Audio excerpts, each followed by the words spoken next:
Hello students, how are you? I hope you must be fine. So dear students, today I have come back with a new chapter, that is the chapter The Sermon at Banaras. ये आपकी English की book का chapter है class 10 का. So let's begin without wasting our time. ये जो story है ये है अबाउट द गौतम बुद्धा जो कि अपनी सरमन देता है बनारस में first time on the bank of the river Ganga. तो आइए हम उसकी कहानी सुनते हैं क्या होता है. जो गौतम बुद्धा था वो किस समय आया था.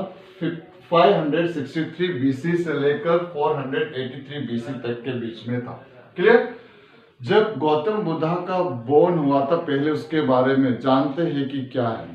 जब गौतम बुद्धा का बर्थ हुआ था तो उसका जो बर्थ हुआ था एक प्रिंस एक रॉयल फैमिली में हुआ था. That means as a prince he was born. जब वो बोर्न हुआ था तो उस समय वहां पर जो उनकी जो डायनास्टी थी, किंगडम था, वहां के किंग जो इनके फादर थे वो बहुत ज्यादा खुश हुए.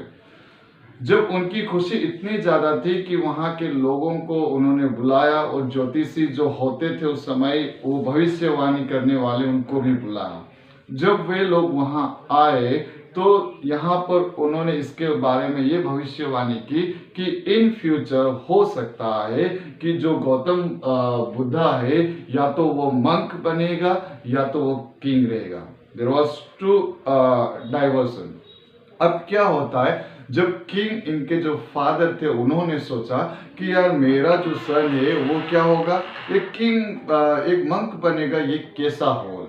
तो उसने क्या किया, इसके फादर ने इस गौतम बुद्धा को उसका जो एम्पायर था उसको चार दीवारी के अंदर ही रखा. दैट मीन्स जो पैलेस था पैलेस के अंदर ही, और वहां पर उसको हर खुशियां हर चीज प्रोवाइड किया था. That means he was living very luxurious life. उसको कोई टेंशन नहीं, बिना टेंशन फ्री के वो रह रहा था. एक्चुअली जो ज्योतिष थे उन्होंने ये भविष्यवाणी की थी कि ये कभी भी जो दुखी लोग होंगे उनको देखेगा तो उसका जो हार्ट होगा उनको देख के पिघल जाएगा और उनको इस टाइप से वो एक अपनी नई लाइफ शुरू करेगा, वह थी मंक की लाइफ या सन्यासी बन जाएगा. तो इस टाइप से भविष्यवाणी की थी. तो अब क्या होता है, जो गौतम बुद्धा था जैसे मैंने आपको बताया उसका जन्म ऐसे प्रिंस हुआ था और उसका नाम रखा गया था सिद्धार्थ गौतम. उसका बचपन का नाम क्या था, सिद्धार्थ गौतम. जब उसे अपने ही डायनास्टी में रखा जाता था तो क्या होता था कि उसको हर दुख तकलीफ से अवे रखा गया. मतलब अगर मान लो उसकी डायनास्टी में जो उसका जो पैलेस था, अगर कुछ दुख भरी कहानी या दुख भरी चीजें उनके सामने अगर आती भी थी तो वो उनको शो अप नहीं करते थे, उसको हाइड कर दिया जाता था. दैट मीन्स द सोरो वर kept away from the Gautam Buddha. Clear हो गया. इसका बचपन का नाम था सिद्धार्थ गौतम. जब वह ऑलमोस्ट थोड़ा बड़ा हो जाता है तो उसको क्या करते, स्कूलिंग के लिए बाहर भेज देते. ओके. और वहां पर उसको हिंदी स्क्रिप्चर के बारे में बताते, जब सिखाया जाता था, पढ़ाया जाता था. When he was sent for the schooling, जब उसको स्कूलिंग के लिए भेजा गया था, he was just 4 years old. कितने साल का था, 4 years का था. ओके. अब जैसे जैसे वो स्क्रिप्चर लर्न करता है और 4 इयर्स तक 4 इयर्स तक वहां स्टडी करने के बाद वो क्या करता है, वापस आता है. ओके. वापस आने के बाद he was almost at the age of 16. वो कितने साल का हो गया था, 16 इयर्स का हो गया था. अब जब वो 16 इयर्स का हो गया था तो अब उसका चांस, अब उसको एक अपॉर्चुनिटी मिली. हम बोल नहीं सकते अपॉर्चुनिटी, बट उसका जो फादर था उसकी मैरी करवाना चाहता था, शादी करवाना चाहता था. सो अब वो यहाँ पर at the age of 16 he got marry with one of the beautiful princess. अब उसकी शादी हो गई, कई साल हो गए. साल होने के साथ साथ में उसका एक सन भी हो गया, एक लड़का हो गया. अब पूरे इस टाइप से अपनी मैरिड लाइफ में वो बहुत खुशी से बिता रहा था. सो एट द एज ऑफ 25 वह सोचता है, कौन सोचता है? सिद्धार्थ गौतम बुद्धा सोचता है कि अब मुझे हंटिंग के लिए बाहर जाना चाहिए। वह अपने जो तांगा चलाने वाले या उनकी जो घोड़ा सवारी के जो गाइड होते चलाने वाले, उनके साथ में वो क्या करते हैं? हंटिंग के लिए या शिकार के लिए फॉरेस्ट के लिए निकलते हैं। जब वो फॉरेस्ट के लिए जाते हैं तो ऑन द वे जब वो रास्ते में क्या होता है, वो एक सिख मैन को देखता है।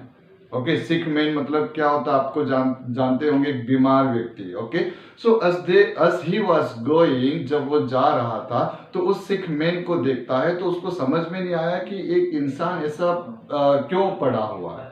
तो जो घोड़ा उनका जो राइड कर रहा था, चला रहा था, उसको वो पूछता है कि ये इसको क्या हुआ, ये ऐसा क्यों बैठा हुआ है।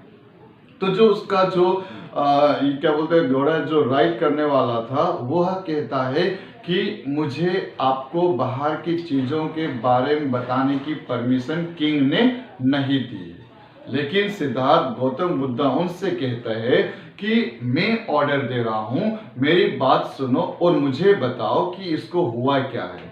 तो वह बताता है और कि सिद्धार्थ गौतम बुद्ध को बताता है कि ये जो पर्सन है ये बीमार है और जिसकी वजह से यहाँ उदास और साइलेंटली बैठा हुआ है।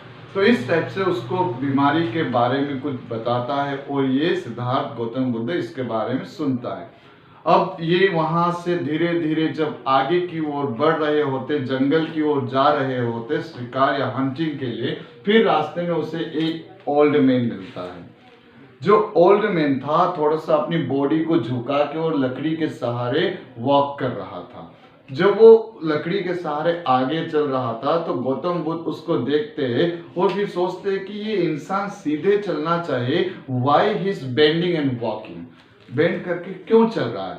फिर उसके माइंड में क्वेश्चन आता है, तो फिर वो उसके साथ में जो जा रहा था उसको पूछता है कि भाई ये जो पर्सन है ये अपनी बॉडी को बेंड करके क्यों चल रहा है। तो फिर वो एक्सप्लेन करता है कि उसकी एज हो गई है, ओल्ड एज होने की वजह से वो अपनी बॉडी को पूरी तरह से हेल्थी नहीं रख पा रहा है, जिसकी थोड़ी बहुत कमजोरी होने की वजह से और एज ज्यादा होने की वजह से वह क्या कर रहा है, वॉक स्लोली कर रहा है और लकड़ी के सहारे चल रहा है। तो वो सोचता है कि एक इंसान की लाइफ को ऐसा भी हो सकता है।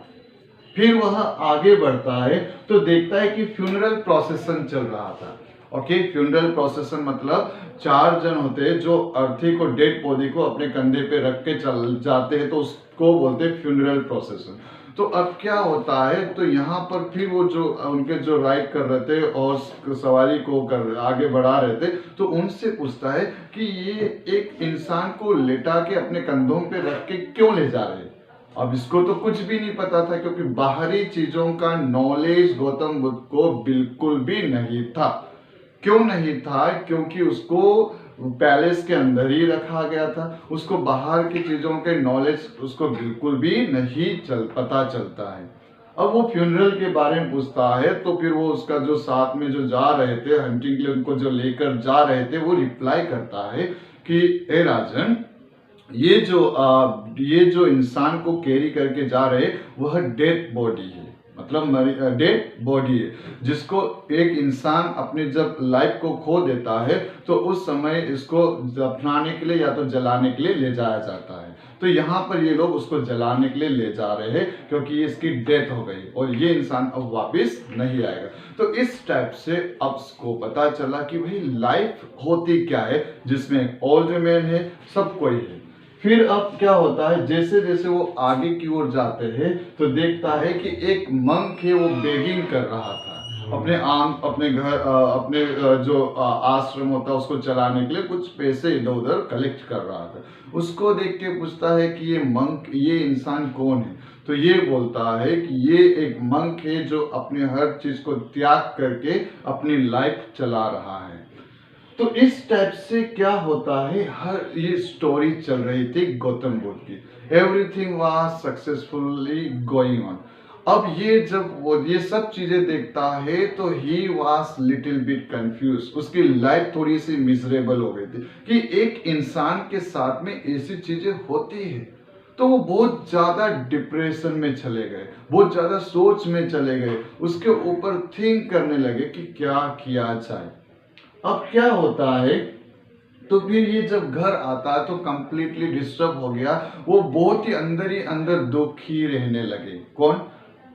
सिद्धार्थ गौतम बुद्ध। इतने सौरव आ गए उसके लाइफ में, इतने दुख आ गए कि यार वो उसी चीजों के बारे में सोचता था। किन के बारे में? सिक मैन के बारे में, ओल्ड मैन के बारे में, फ्यूनरल प्रोसेसन के बारे में, मंक के बारे में। So he was little bit disturbed. तो फिर वो सोचता है कि मैं सब कुछ त्याग करके अब इनलाइटनमेंट के लिए खोज में चले जाऊंगा। तो वो क्या करते हैं, अपनी वाइफ को और जो सन था, रात में जब सो रहे होते तो उनको छोड़ के और पूरी जो लग्जरियस लाइफ थी उसको छोड़ के वो इन सर्च ऑफ इनलाइटनमेंट के लिए वहां से निकल जाते हैं। ओके, जब वो वहां से जाते हैं तो ऑलमोस्ट 7 इयर्स तक वह इधर उधर घूमते रहते, लेकिन उसको इनलाइटनमेंट या विजडम नहीं मिलता है। किनको नहीं मिलता है? सिद्धार्थ गौतम बुद्ध को। 7 इयर्स के बाद फाइनली वो एक बड़ा ही सी ट्री होती है, पीपल ट्री थी, उस ट्री के नीचे आके बैठते और वहां पर अपना ध्यान मग्न करके मेडिटेशन की पोजीशन में बैठकर वो ये शपथ लेते हैं कि जब तक मैं इस पेड़ के नीचे से नहीं उठूंगा तब तक मुझे इनलाइटनमेंट नहीं मिलता है। फिर जब वो मेडिटेशन कर रहे होते हैं तो आफ्टर 7 डेज फिर क्या होता है, उनको वो इनलाइटेंड होते हैं। और फिर वो जिस ट्री के नीचे बैठकर वो मेडिटेशन करते या इन सर्च ऑफ इनलाइटन में वहां बैठे थे, तब उस ट्री का नाम उन्होंने चेंज कर दिया और उसका नाम रखा बोधि ट्री। और फिर उसको इंग्लिश में हम जैसे बोलते हैं ट्री ऑफ विजडम, जहां पर गौतम सिद्धार्थ को विजडम मिला। तो जब उन्हें विजडम मिल गया, एनलाइटनमेंट मिल गया, तो अब वो क्या करते हैं, लोगों के साथ में उसकी जो न्यू लाइफ यहाँ से बिगिन होती है, लोगों को इसकी अंडरस्टैंडिंग बताते हैं। ओके, और तो अपनी जो भी गुड्स वैल्यूज थी, उन वैल्यूज को लोगों के साथ वो शेयर करना स्टार्ट करते हैं। देन फर्स्ट टाइम जब ये लोगों के बीच में जाते हैं तो बनारस जो जगह है, ये कहाँ पर है, ये गंगा रिवर के किनारे पे। तो वहां पर जाकर क्या करता है, ये फर्स्ट टाइम बनारस में जाकर वहां पर सरमन देता है। कौन सरमन देता है? सिद्धार्थ गौतम। किसको सरमन देता है? लोगों को। एंड इट वाज कहां पर हो रही थी? On the bank of the river Ganga. यहां तक क्लियर हुआ होगा। अब जब ये सब चीजें चल रही थी तो उसी समय वहां पर एक इंसिडेंट होता है। क्या इंसिडेंट होता है? वहां पर किसा गोतामी थी, एक लेडी का नाम है, ओके, और किसा गोतामी का एक सन था। कौन था? सन था। अब क्या होता है, किसा गोतामी के सन की डेथ हो जाती है, और जब वो डेथ हो जाती है, वो एक लौता सन था, तो जिसकी वजह से she was so much shocked, बहुत ज्यादा शोरों में चले गए, डिप्रेस हो गई कि यार एक लड़का मेरा है, वो भी डेथ हुआ। वो नहीं मान रही थी कि डेथ हुई है, लेकिन वो लोगों के पास जाती है और कहती है कि आप मुझे मेडिसिन प्रोवाइड करो और उसको सही कर दो। तो जब वह उसके डेड बॉडी को लेकर लोगों के डोर को नॉक कर घर घर जा रही थी, तो क्या होता है, लोग इनसे कहते हैं कि ये पागल तो नहीं हो गई है, शायद ये पागल हो गई है, जिसकी वजह से क्या हो रहा है कि ये डेड बॉडी को लेके घूम रही है और बोल रही है कि इसको सही कर दो। कोई मरे हुओं को कोई जिंदा करता है क्या? तो इस टाइप से जब वो इधर उधर भटक रही थी, लोगों को बोल रही थी कि मेडिसिन प्रोवाइड करो और इसे जिंदा कर दो, तो उसी समय वहां पर एक पर्सन उससे मिलता है। तो वो कहता है कि क्या हुआ? तो फिर वो कहती है कि मुझे मेडिसिन की जरूरत है, और क्योंकि मेरा जो लड़का बीमार हो गया है करके वो बोलती मेडिसिन की जरूरत, हालांकि बीमार नहीं, उसकी डेथ हो गई थी।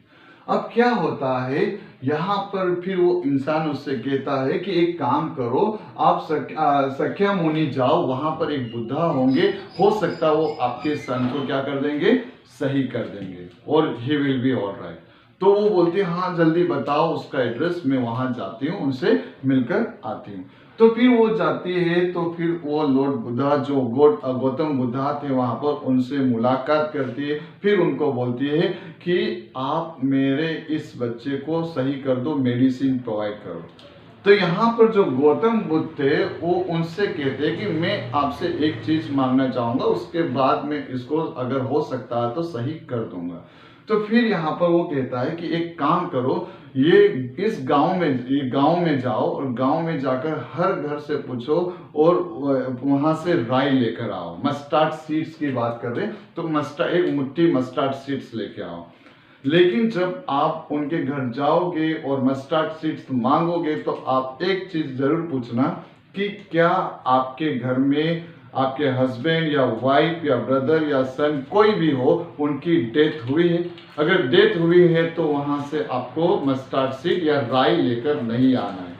अगर किसी के भी घर में किसी भी पर्सन की डेथ नहीं हुई है तो वहां से आप एक मुट्ठी क्या लेकर आ जाना, राई या मस्टर्ड सीड्स लेकर आ जाना।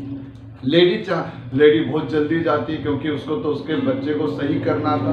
तो वो जब जाती है तो लोगों के घर घर जाकर जब पूछती है कि मुझे मस्टर्ड सीड्स चाहिए, तो सब लोग उसको मस्टर्ड सीड्स देने के लिए रेडी हो जाते हैं। लेकिन जब वो पूछती है कि क्या आपके घर में किसी की डेथ हुई है या भाई या कोई भी, तो वो बोलते हैं हाँ हुई, और आप ऐसे फालतू के क्वेश्चन मत पूछो क्योंकि जो चीज हम भूल गए वापस से आप हमको याद मत दिलाओ। ऐसा करके उसको पागल ये वो करके वहां से भगा देते। तो फाइनली उनको पूरे गांव में घर में जो विजिट करती है तो उसको कहीं से भी मस्टर्ड सीड्स नहीं मिलते। फिर वो शाम को पूरे दिन तो घूमती है मांगने में, मस्टर्ड सीड्स ढूंढने में, जहां पर डेथ नहीं वहां से लाए। लेकिन शाम को वो जब नहीं मिलते तो एक रोड के किनारे पे जाकर बैठ जाती है और बहुत टेंशन में रहती है।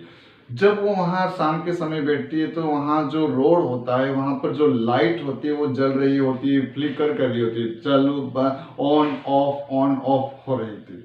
जब वो लाइट ऑन ऑफ हो रही थी तो क्या होता है कि यहाँ पर वो फिर लाइट को देख के उसका माइंड ये लगता है कि मैं how selfish am I in my grief, मैं किस टाइप से मेरे दुख में सेल्फिश बन सकती हूँ। यहाँ पर आपको मैंने लिखा है और बताया, ओके। तो अब वो जब पूरी तरह से होपलेस और वेरी हो गई तो अब ये सोचने लगी कि मैं कितनी सेल्फिश हो गई कि मेरे दुख में मैं सब कुछ भूल गई। फिर बोलती है कि जो डेथ है वो तो कॉमन है, हर इंसान के लिए डेथ आएगी। यहाँ पर कोई भी अमर नहीं रहेगा, हमेशा के लिए कोई भी नहीं रहेगा।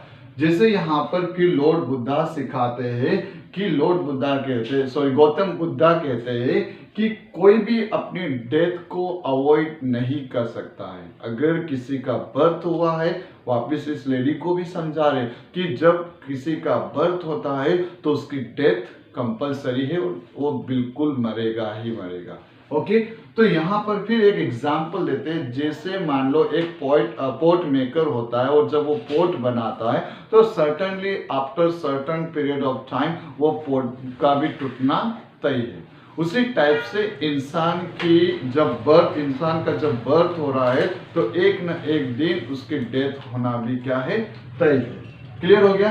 पहले कोई यंग भी कोई क्यों ना हो, ओल्ड मैन भी क्यों ना हो, उनकी डेथ होना तय है। फिर यहाँ पर ये कहता है कि अगर मान लो किसी की लाइफ खत्म हो गई या किसी की डेथ हो जाती है तो ना उसके फादर ना उसकी मदर उसकी लाइफ को वापस ला सकते हैं। भले उनके रिलेटिव्स या कोई भी हो तो उसको परचेस करके वापस नहीं लाया जा सकता है, ओके।